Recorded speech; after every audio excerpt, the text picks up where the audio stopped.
Hey guys, welcome to Nerdarchy for Nerds by Nerds. I'm Ted, hanging out with these nerds.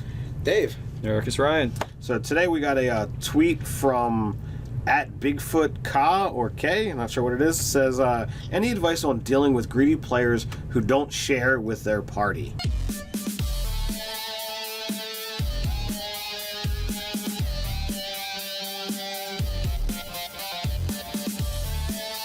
So you can first you can check out the newsletter down in the description below and get gaming tips and figure out how to game with Nerdarchy. And now we'll talk about loot.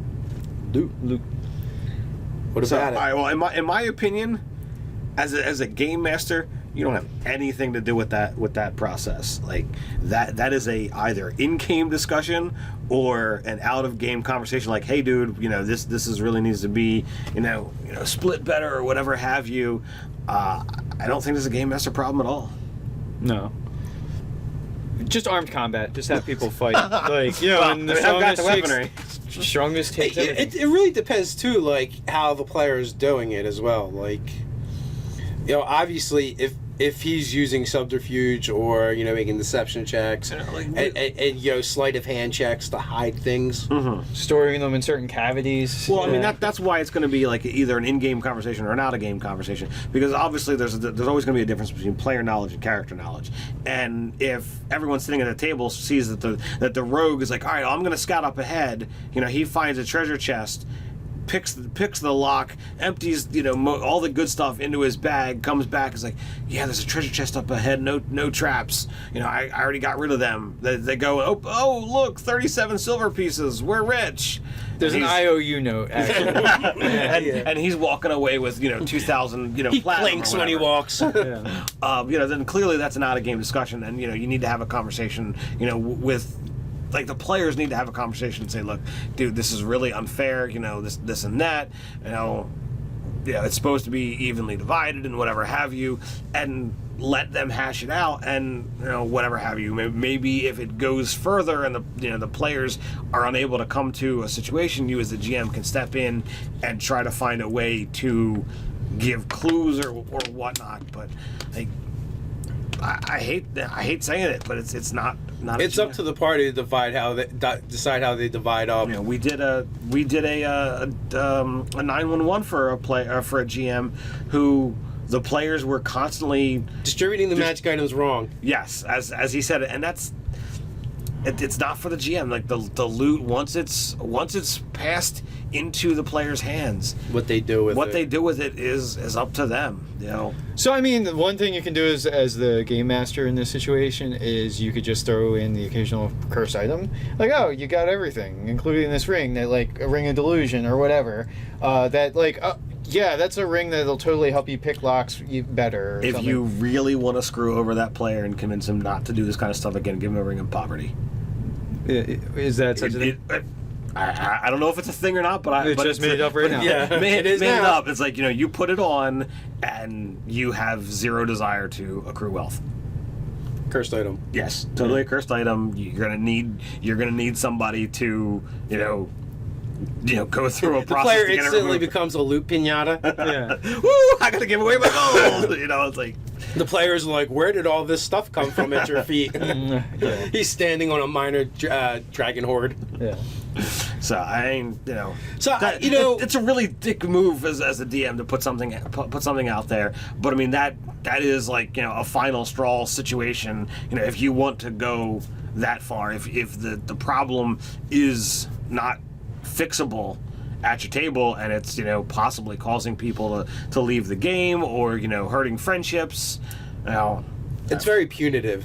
yes, and I don't like doing stuff like that, but the idea was out there. I figured I But would this share one it. person is also, like, kind of penalizing everyone else at the table. Like, he's the cause of discord, Right. this one person.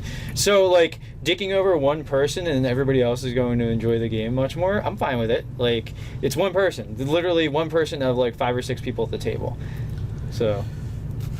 Yeah, but So what would you do, Dave? How would you handle the situation? it is tough because one, it depends on how things are being done. Like, we don't have like hard and fast examples. Right, it's from Twitter, so you only can get so much information. All right. Although they're supposed to get All right, away well, with that cap. All right, well eventually. let's look at both possible examples.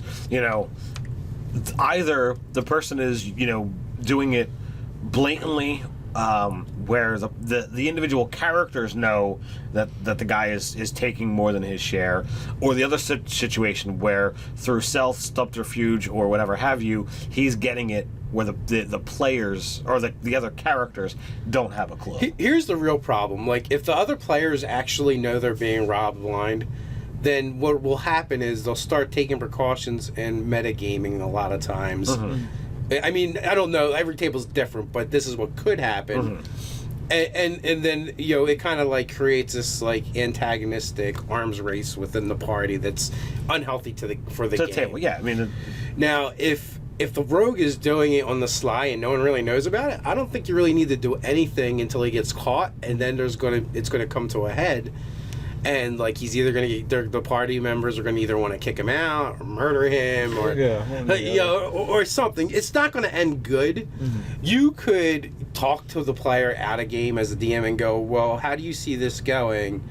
You know, in this scenario or that scenario, how are you going to react? Are you going to be mad when they murder your character? Because that could happen. Yeah, like clearly. You know, and it's your fault, right? You understand. You're going to get what you deserve if all the party turns on you, right? Yeah. You know, and just have a really, you know, point blank kind of conversation and be like, look, this is how I see it.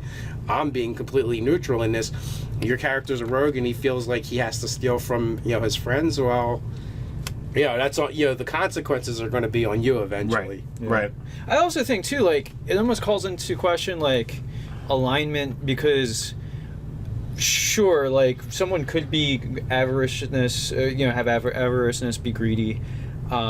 But the thing is, like, that you would sort of screw over people that are like risking their lives with you. Or It's for not you. a good alignment. Yeah, for yeah, sure. that's what I'm saying. Like, it starts to drift away from good. Like, sure, you can be greedy, but there's like a level of like selfishness where you're like, these people actually put their lives on the line for you, and you're still willing to screw them over, Yeah. like that. So that would be just like, hey, you should start shifting your alignment toward evil, if nothing else. Well, maybe not evil, but neutral at the very least, where you're like, well, maybe he justifies it, like, well, you know, I have to disarm the traps and open the locks, so Hazard pay. I'm just taking, you know, my extra percentage for doing that. The hazard Yeah. pay. Yeah. And it's just easier if I just divvied out myself. Yeah, it depends on how much they're really taking from the party as well. Right. Yeah. Like, and, yeah, you is could it- introduce like interesting plot threads where like an antagonist shows up and he's like, I'm looking for such and such thing, and the rest of the party is like, I had no idea what you're talking about. We never seen that. But the rogue knows. Yeah. And like, you know, maybe like some truth magic comes into play or something, and they're like, Well, even that, like, you have locate object and other divination magics. Like, maybe this person is a diviner or has access to one. They're like, that guy, he's the one with it, you know, like, so it points out clearly. Yeah, so you plant some things in the loot that he's going to steal because they have value, and then now this becomes a story arc. I would prefer that much more so than doing just like, I'm gonna ding them with a cursed item. Yeah, I was putting that in as a final straw, like last you know situation, and like I don't DM that way, but you know You're throwing out solutions. Yes. Like, you got problems, we got solutions. We- We're not saying they're all good, but we got some. that's what we do. You know, we put options out there, and that's where my brain. Although went. the Ring of Delusion or whatever, like, oh yeah, it's a Ring of Featherfall. Like, that's great too. Like, I love that idea. Like, oh, he's like, I got this, and he jumps off, and oh, that shit didn't get him. Splat. Although it might be kind of like a giveaway though if you start using Rings of Featherfall. Like, how do you get that? Yeah. Like, if you actually had the magic item, you know, so Yeah, no, that's true too. he'd be like, when did he become so light on his feet? Yeah, that's a tell. And it's like, it's like my uncanny roguelike abilities let me just land so Yeah. gracefully. I'm Batman. Yeah. It's like, you didn't know I started studying as a monk. Yeah. So I guess that wraps it up. There's a bunch of solutions there. You guys, you can add to what we've already thrown out there. You know, in game, out of game, whatever, however you would handle it in your game. While you're at it, like, share, and subscribe. Check us out over on Instagram. You can head over to nerdarchy.com and get some sweet swag, either you know stuff you can wear or digital. So until next time, Stay nerdy.